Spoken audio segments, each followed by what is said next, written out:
6, and now we are continuing with multiplication table program.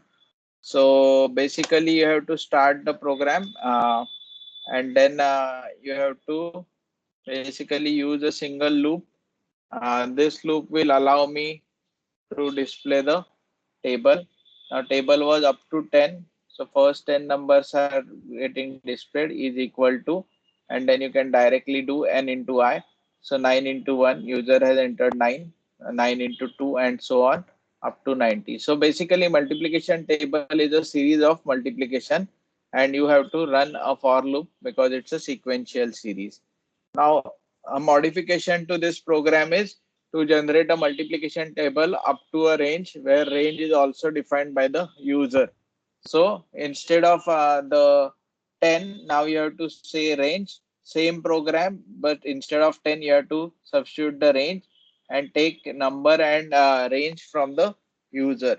So for example, enter a integer, he enters 12 and enter a range up to 8. So you will get 12 stable up to the 8 value.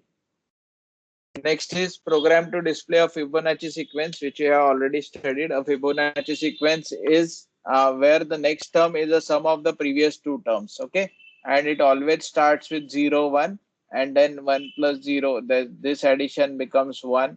Then 1 plus 1. This addition becomes 2. Then 1 plus 2 becomes 3.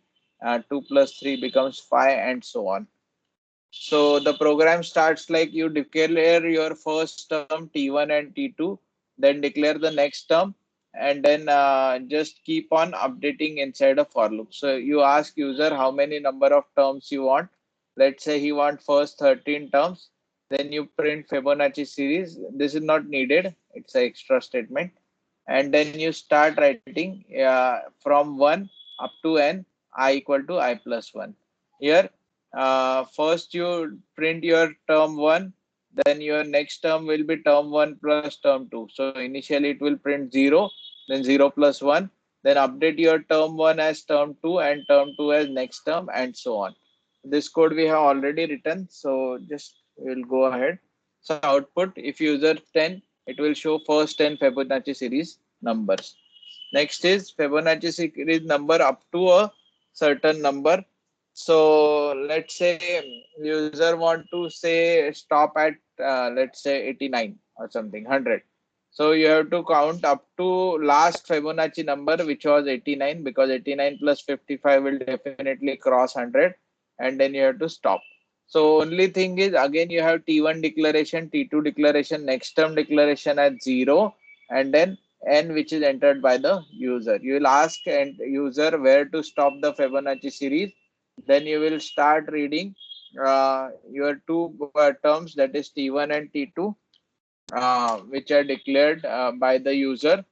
So and then you will start next term equal to T1 plus T2, and this implementation was done in while. So in while it is less than n, you keep on adding and check whether next term is less than n. Keep doing this, and it will just printing the next term after it has already printed T1 and T2. You just have to print next term every time it enters the while, and this is a updation program which we were doing, and also this is the actual addition where it is generating a Fibonacci series. Now GCD is what I have told you to write. So how to write this particular highest common factor or greatest common divisor program is basically you start with the two numbers n1 and n2 taken by the user.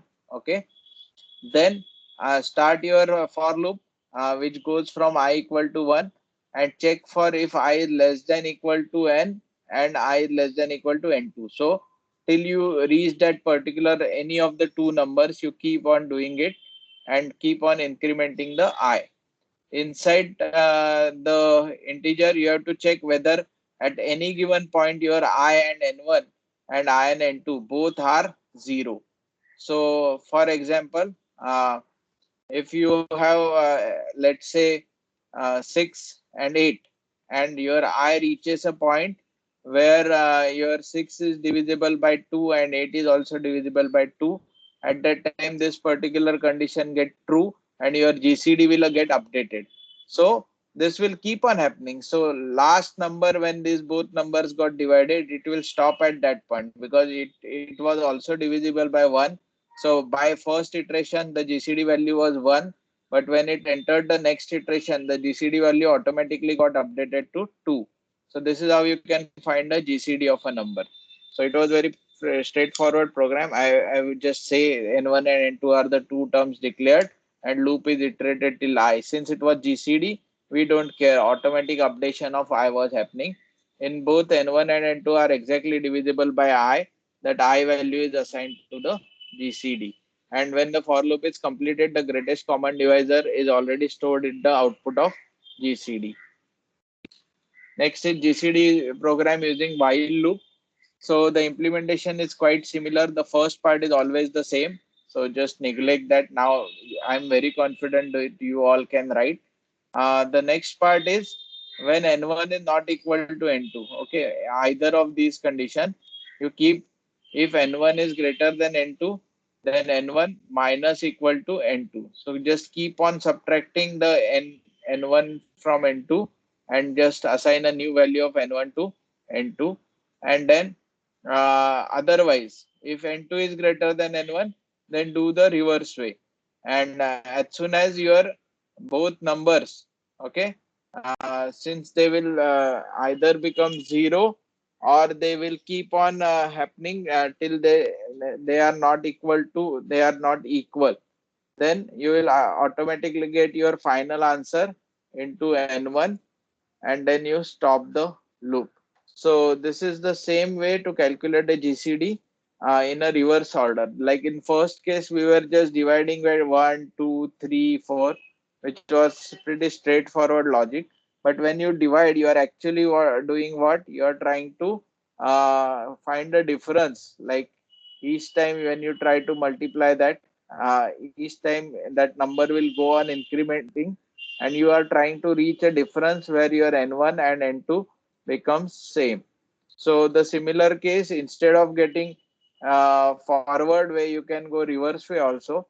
That is, if N1, let's say N1 is 50, is greater than 30, okay, then you directly divide uh, 50 equal to, means N1 equal to 50 minus 30. So this N1 value will get updated to 20 at this point, correct? Now next is as soon as this particular, or else reverse way also possible. So now your N1 is not equal to N2. Okay, so it will again go inside this while loop, and since they are not equal, it will keep on dividing it till they become answer becomes as soon as they becomes low, each time they will keep shifting themselves. So now next loop, you are actually 30 is greater than 20. So 30 minus 20 will happen and make it 10. Okay, so now your N1 has got modified to 10.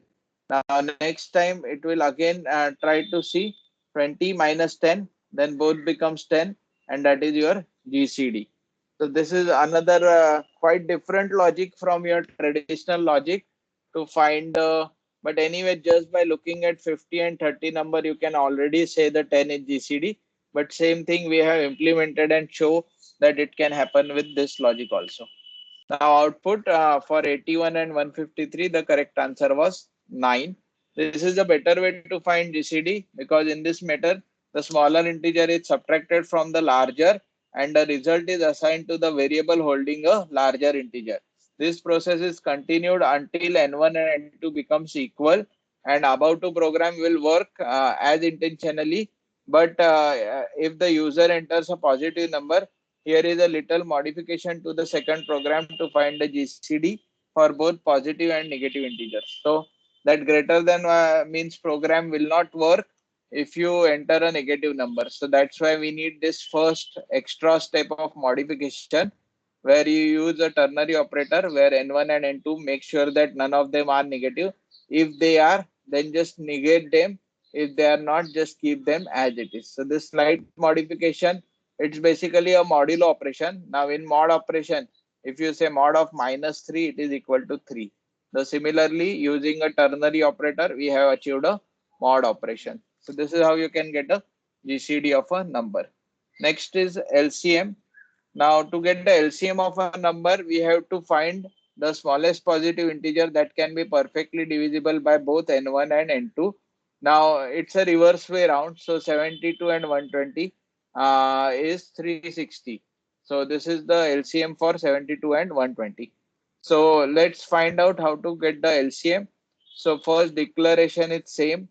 Now here n1 and n2 not only two numbers, we need another variable called max. You ask user to enter the two numbers n1 and n2. Then you write a function which one is bigger, either n1 is bigger or n2 is bigger, and that is stored as a max. Now while it will go inside a loop, so we know which one is bigger and that is stored into the n1. So if that particular max is equal to n1, the percentage will come to 0, and if that max modulo 2 is also n2, then this condition, one of these condition is always true. As soon as the other conditions become true, you get your answer. So while one, but here you say as soon as this condition is achieved, you call a break function, and then you come out. Once you come out, you increment your max, and then otherwise you increment your max by one and keep doing this till you reach this particular condition when it is divisible by both number. So for example, if you start with 120 and 72, you can actually start with 120 onwards. Since if it is like 60, then it is directly 120 will be the answer, and your first case will break the loop. If it is like 72, the 120 will keep on incrementing to 121, 122, 123, and so on. As soon as it reaches 360, it is already divisible by 120, it is already divisible by 72, and then it will stop, it will break the loop, and then finally the answer is displayed. So largest number among n1 and n2 is stored as a max. The LCM of the two numbers cannot be less than or equal to max, and that's why we start from the max. The text expression while is always true because you are using a break. Now each iteration max is perfectly divisible by n1 and n2 is checked. If this condition is checked, the test condition is not true, the max is incremented by 1, and iteration continues until the expression of if statement is true. As soon as it is true, the LCM of the two number can be found. Another easier way to find LCM is write a code to find the GCD and then just multiply the two numbers and divide by GCD. Now, those who don't know this mathematical formula can do the earlier program, which is the first. This is another way to find the LCM using GCD. Now, this is a code where we write LCM using GCD. The first part is very similar to the GCD code, where we got the GCD by keep on checking both modular signs to be 0. And once we reach that, we keep on updating GCD. Once the GCD is achieved, from GCD, you can easily get the value for LCM. And that's the straightforward solution from LCM to GCD. Now count the number of digits of an integer. Again, a very simple program. Let's say user enters 2319, which is a 4-digit number. The program should output the digit to be 4. Now, sometimes this program looks very difficult when it comes to your aptitude test and so on, because you generally appear for aptitude test after your masters or after your BE, that is at least 4 years from now, and you actually forgot to how to do it. But once you just see it, you say, ah, it's very easy. So let's try and understand what is this easy program. So we start with library inclusion and main. So I just ignore it right now. Then long n and count n. So again, instead of double, they have used longs. So it's okay. There is no particular reason. Now count starts with 0. You ask user to enter an integer. Okay. So that integer could be 2319, a 4-digit long number. Okay. Now, while n is not equal to 0, just go on dividing it by 10. So once you divide it by 10, it will become 231. Okay, as soon as you divide it once, you increment your count to 1. So that's you have counted the first digit. Next, again you divide by 10. So it becomes 23.1. Again, you increment your counter by 1, then again divide by 10. So now it becomes 2. And last case, when you divide by zero point 0.2, this particular number, so total 4 additions has happened. So your count will be your final answer. So this is how you can do it. So basically, in Marathi we call it Ekak Dashak Shatak. So similar way, you have to write zeroth place, tenth place, ones place, tenth place, 100 place, and so on. And simple solution to is you just go on dividing it by 10, and then whatever is the length of the number, you can easily find it. To simplify this code is basically 2349 or 19 is nothing but 2000 plus 300 plus 10 plus 9. So this is how basically it is represented. Any number which got multiples of 10, and then how many times you do that, that is your total length of the word. So integer entered by the user is stored into the n. A while loop is triggered until the expression reaches n not equal to 0, or it evaluates to false. After the first iteration, the n will be 345, and the count is incremented by 1. Then after the second iteration, n will be 34 and count is incremented to 2. After third iteration, the output will be 3 and count is incremented to 4. And after fourth iteration, the count will become 0 and counter is incremented to 4. And then the loop is failed, and that's why loop terminates. Now write a program to reverse a number. Basically, to reverse any number, let's say if I write 23, it should display me 32. So here is one example. If I enter 2, 3, 4, 5, the answer should come out as 5, 4, 3, 2. Okay. So it's very easy to reverse a number. First, you have to declare. So that declaration part is there.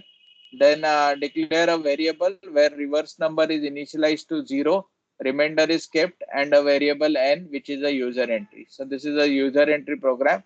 While n is not equal to 0, you keep on doing this. What you have to do is first you divide, that is modulo n. So first 234, if you take modulo 10, it will throw out the last digit, which is 5. Okay. Now in reverse, we have to give him the maximum weightage. Okay. So then 5 will be multiplied. So whatever is your remainder, that will get added. And then particularly REV plus 10. REV by default, you start with 0. So 0 into 10 will be 0 plus 5. So that will be 5. Okay. Which was the remainder thrown by the first digit.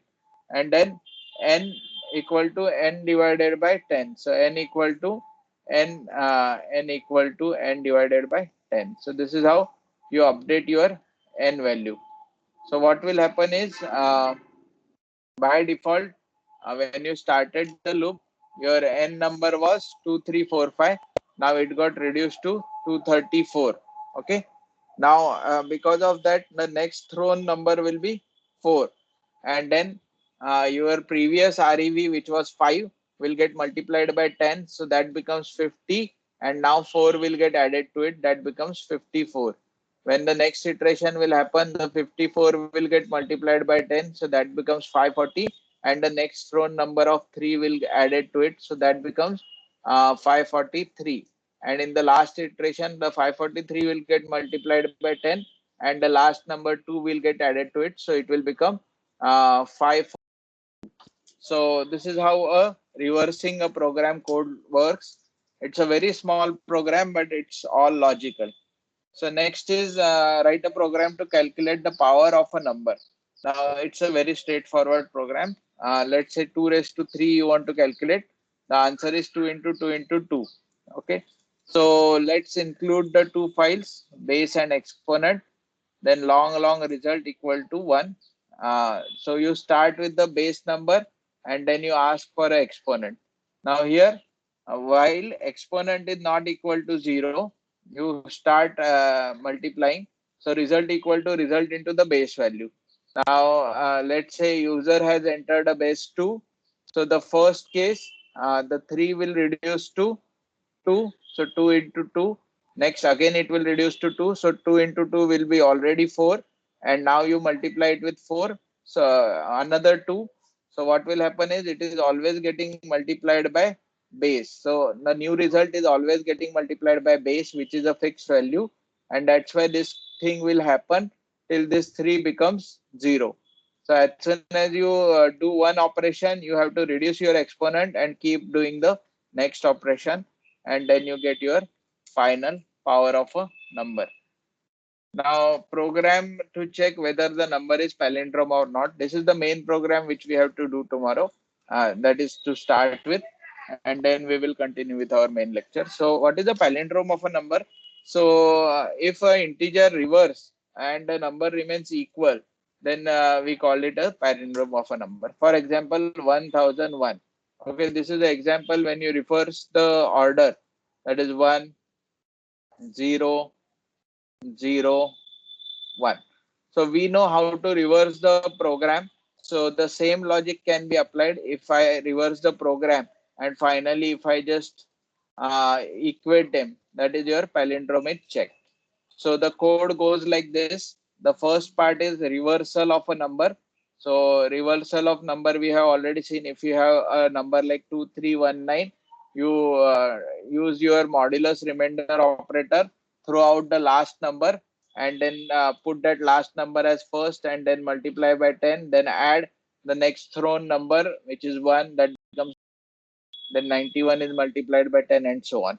So the same logic is there in 10, reverse n, reminder, and original. Ask user to enter an integer and store it as origin n.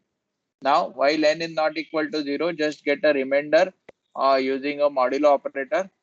And as soon as the modulo operator throws a number, you have to add that remainder to the reverse number, and then you divide that reverse number by n by 10, and keep doing this. So remember this, what this modulo operator will do. If I write 15 and if I write 4, so basically it will try to divide 15 by 4. The nearest 4 can reach is up to 12, because next is 16, which is greater than 15. So remaining 3 is thrown by the operator of modulo, and this 3 we are using. So that's why operator is always working with 10 to reverse the sequence, and that is how the palindrome is checked. And I think we can stop now. Let me check what is the next program. So when assigned a number to another variable, that is origin n, and reverse is found using reverse n, and if both are equal, then number is called as palindrome number. So okay, next program we have already seen, I guess, whether the number is prime or not. It's a straightforward program. You ask user to enter a positive number, and then you try to divide it by 2, and if it is not getting, so it start with 2, you check up to you reach n by 2. Somebody last time ran the entire code till n. It's a waste of processing power, but it's not a wrong solution. And keep on incrementing I. Okay, so as soon as you hit a condition where modulo operation is 0, you set your flag to 1 and you break the loop. Now if the flag is 1, then 1 is not neither a prime number nor a composite. I guess last time we missed out this condition. Else, if flag is 0, then print that this number is prime, or this number is not prime. So remember, only for 1, last time's program we missed out this condition, that if that n is equal to 1, then we have to display this particular output. Otherwise, it's a prime or no prime number.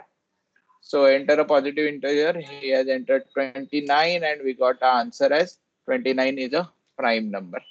Now program to loop iterative from I2 to n minus 2. Each iteration n is perfectly divisible by I, checked using this condition. If n is perfectly divisible by I, then the prime, it is not prime number, and then flag is set to 1, and loop is terminated using break. After a loop, if n is prime number and flag will remain 0. However, if n is non-prime, then flag will become 1. So as soon as you hit any condition, that means it is non-divisible, it is non-prime, just stop doing the operation. Now, next program is display a program where we need two numbers from the user, which will be the interval, and you will display all the existing prime number in those two intervals. So this is the code, and I guess we will stop at this code today. So include stdio.h, then you will declare high, low, I, and flag. You ask user to enter two variables which are low and high, and we will display prime numbers between this and this R, and then your actual loop starts. So what we are doing in this loop is, while low is greater than high, let's flag be equal to 0. Okay, now this will ignore the number less than 2. So if low is less than equal to 1, just increment low by 1 and continue.